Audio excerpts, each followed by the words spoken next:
আসসালামু আলাইকুম। Web design Bangla video টিউটোরিয়ালে আপনাকে স্বাগতম। আজকের পর্বে আমরা আমাদের পরবর্তী যে ধাপগুলো আছে সেই ধাপগুলো আজকে আমরা দেখব। যে আমাদের পরবর্তী যে শিক্ষণীয় বিষয়গুলো আজকে আমরা কিভাবে হেডিং দিতে হয়, কিভাবে কোন ট্যাগ ব্যবহার করে আমরা হেডিং দিব, হেডিং এর সাইজ কেমন হবে, কোন হেডিং ব্যবহার করলে আমরা কি দেব, সেই বিষয়গুলো আজকে আমরা এখানে দেখব।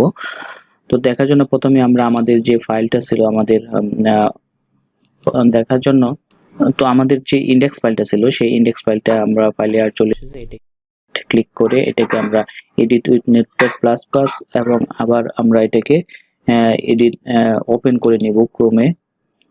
এখান থেকে ওপেন উইথ গুগল ক্রোম থেকে আমরা এটাকে ওপেন করে নেব। তো ওপেন করলে আমাদের এই ফাইলটা ছিল এখানে, যে এখানে আমরা শুধু একটি কোড লিখেছিলাম, সেটা হচ্ছে হেডার। আমরা হেডার দিয়েছিলাম শুধুমাত্র এখানে, যে হেডের মধ্যে আমরা টাইটেলটা দিয়েছিলাম ওয়েলকাম।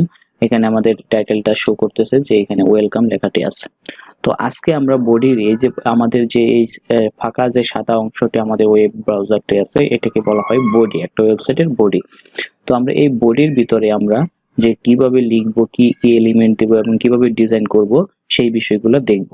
তো আমরা আমাদের এখানে নিচে একটা হেড এর নিচে আমরা আরেকটি ট্যাগ এখানে লিখে রেখেছিলাম আগেই, যে বডি ট্যাগ। তো বডি ট্যাগের ভিতরে আমরা এখন কিছু লিখব।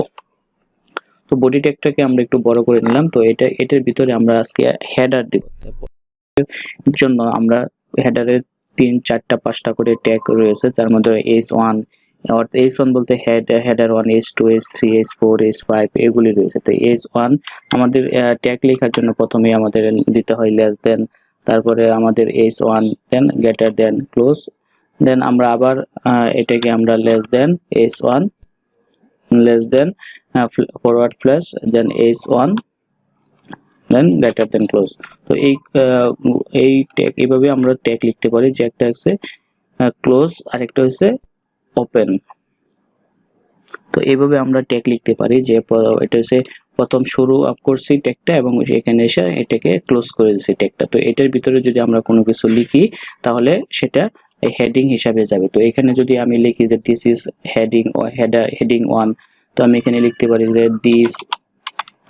This is heading, this is heading 1, আমি 1 দিতে পারি, অথবা আমি লিখতে ONE এইভাবে লিখি যে দিস ইজ হেডিং 1। তো এটাকে যদি আমরা সেভ করি, আপনারা জানেন যে সেভ করার জন্য এই আইকন থেকে আমরা সেভ করতে পারি, অথবা Ctrl+S প্রেস করে আমরা সেভ করতে পারি। একটা কথা সবসময় মনে রাখবেন, যে সেভ করা ছাড়া কোনো ফাইল যদি আমরা ওখানে রিফ্রেশ করি, যতবারই রিফ্রেশ করি না কেন, তো আমাদের কিন্তু ওখানে শো করবে না বা ওখানে আমাদের কিছু দেখাবে না। তো এই ফাইলটিকে আমাদের অবশ্যই সেভ করতে হবে। তো সেভ করার জন্য এখানে ক্লিক করে সেভ করে নিলাম। তো এখন যদি আমরা ওই ওয়েব ব্রাউজারে যাই, আমাদের এটা ফাঁকা ছিল, দেখবেন যে আমরা যে H1 যে আমরা হেডারটা দিয়েছি সেইখানে আমাদের H1 হেডারটা এখানে আসবে। আমরা যদি এটাকে রিফ্রেশ করি, রিলোড করতে পারি এখান থেকে, অথবা এই আইকন থেকে আমরা করতে পারি। তো এখান থেকে করলে আমাদের এই যে দিস ইজ হেডিং 1, এই যে কথাটা আমরা হেডিং 1 বা একটা হেডিং আমরা এখানে দিতে পেরেছি। তো এইভাবে আমরা হেডিং এর অনেকগুলো সাইজ আছে, সেই সাইজগুলো এখন এখান থেকে দেখব। যে H1 দিয়েছি, এখন আমরা যদি আমরা নিচে আরেকটা হেডিং নেই, সেটা আমরা H2, সেই হেডিংটা আমরা নিব হচ্ছে H2 হেডিং নেওয়ার জন্য আমরা H2 ট্যাগটি ব্যবহার করব, ফরওয়ার্ড স্ল্যাশ H2। হ্যাঁ, H2 এটার ভিতরে যদি আমি সেম কথাটা লিখি, যে দিস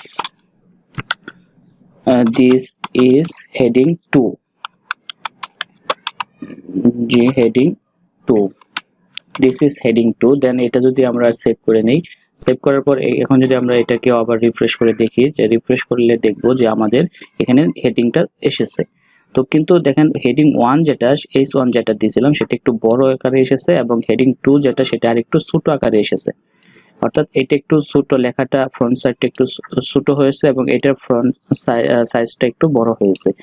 তো আমরা যদি এরকম ভাবে আরো কয়েকটা হেডিং দেই, এই হেডিং দেওয়ার জন্য এখানে আমরা এই আমাদের যে আমরা যে লাইনটা লিখছি H2, এটার মাঝে যদি মাউস রেখে যদি Ctrl+D প্রেস করি, তাহলে আরেকটা লাইনটা কপি হয়ে যাবে। দেখতে পাচ্ছেন যে Ctrl+D প্রেস করলে এটাকে লাইনটা কিন্তু কপি হয়ে গেছে। তো এই কপি করার পর এখান থেকে H2 এর পরিবর্তে এখন যদি আমরা H3 দেই, H3 এই পাশে আমরা S2 এর পরিবর্তে S3 দিয়ে দিছি। তো এখন যদি এটাকে আমরা সেভ করি তাহলে দেখতে পারবো যে আমাদের এখানেও আমাদের আরেকটা হেডিং চলে এসেছে। দেখেন একটা থেকে আরেকটা সাইজ কিন্তু ছোট হচ্ছে, আস্তে আস্তে ছোট হচ্ছে। S1 ফ্রন্ট সাইজ বড়, S2 এর ফ্রন্ট সাইজ আরেকটু ছোট, S3 এর ফ্রন্ট সাইজ আরেকটু ছোট। তো এইভাবে যদি আমরা S4 দেই, S4 এর ফ্রন্ট সাইজ আরো ছোট হবে। কন্ট্রোল ডি প্রেস করে কপি করলাম, কপি করার পর এখান থেকে 3 উঠিয়ে সেখানে 4 দিয়ে দিলাম। 3 উঠিয়ে সেখানে 4 দেওয়ার পর এটাকে আবার কন্ট্রোল এস চেপে আমি সেভ করে নিয়েছি। তো এটাকে যদি আমি আবার রিফ্রেশ করি, রিফ্রেশ করলে দেখতে পারবো যে এখানে 4টি চলে এসেছে। আমরা হেডিং ট্যাগ দেখলাম, এখানে 4টা হেডিং ট্যাগ দেখলাম, S1 S2 এবং S3 S5 ও আমরা লিখতে পারি। তো এখন আমরা যদি একটা প্যারাগ্রাফ লিখতে পারি, আমরা জানি যে হেডিং দেওয়ার পরে আমাদের প্যারাগ্রাফ লিখতে হয় বিস্তারিত লেখার জন্য। তো আমরা প্যারাগ্রাফ লেখার জন্য আমরা পি ট্যাগ ব্যবহার করব, অর্থাৎ প্যারাগ্রাফ লেখার জন্য না পি ট্যাগ ব্যবহার করলে পি দিয়ে এর আমরা ট্যাগটাকে ব্যবহার করে দেব। তো এই পি ট্যাগের ভিতরে যদি আমরা যাই কিছু লিখি না কেন সেটা একটা প্যারাগ্রাফ হিসেবে আমাদের কাউন্ট করবে। তো যদি এখানে আমি যাই কিছু লিখি না কেন, আমি একটু এলোমেলো ভাবে আপনাদের লিখিয়ে দেখাচ্ছি, আমি কোনো শব্দ লিখতেছি না এখানে, জাস্ট শুধু একটু বড় করে দেখানোর জন্য আপনাদের কিছু লিখতেছি যাতে আপনারা বুঝতে পারেন যে প্যারাগ্রাফ ট্যাগটা কেমন হয়। প্যারাগ্রাফ ট্যাগটা আসলে এমন হবে যে প্যারাগ্রাফ ট্যাগটা আমরা লেখার পরে এটা যদি আমি সেভ করি, সেভ করার পর আমি এখান থেকে এটাকে রিফ্রেশ করব। রিফ্রেশ করার পর দেখতে পাচ্ছেন যে এই যে আমাদের এটা হচ্ছে আমাদের প্যারাগ্রাফ ট্যাগের ভিতর থেকে এসেছে, আর এগুলি ছিল আমাদের হেডিং ট্যাগ। এখন আপনারা বলতে পারেন যে আমরা এজ বা হেডিং ট্যাগ ব্যবহার করে তো আমরা প্যারাগ্রাফ লিখতে পারি, কিন্তু আমাদের প্যারাগ্রাফের জন্য একটা ট্যাগই রয়েছে যেটা আমাদের ফন্ট সাইজটাকে একদম পারফেক্টলি লেখা যায়। আর হেডিং এর জন্য ফন্ট সাইজ এক হেডিং এর এক এক রকম হয়ে থাকে, আপনারা দেখতেই পাচ্ছেন। তো এই ছিল আজকের পর্বের মধ্যে, আজকের পর্ব এই পর্যন্তই।